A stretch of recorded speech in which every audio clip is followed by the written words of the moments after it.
SOG પોલીસને માહિતી મળી હતી કે કોઈ પણ ડિગ્રી વગર પાંડેસરા વિસ્તારમાં ડોક્ટર બનીને લોકોની જિંદગી સાથે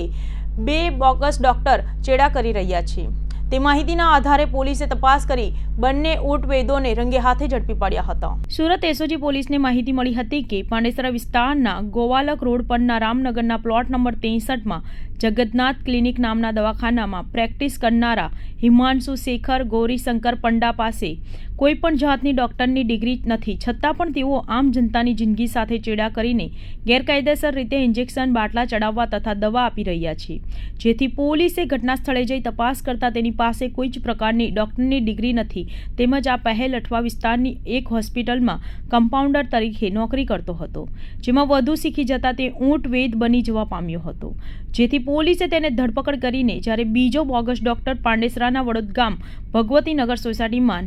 નીર ક્લિનિકના નામે દવાખાનું ચલાવતો હતો, તેની પાસે પણ કોઈ ડિગ્રી ન હતી। આ પણ પહેલાં ડિંડોલીની એક હોસ્પિટલમાં કમ્પાઉન્ડર હતો અને બાદમાં બોગસ ડોક્ટરની ડિગ્રી હાંસલ કરીને ડોક્ટર બની ગયો હતો। તેની પણ એસઓજી પોલીસે ધરપકડ કરી હતી।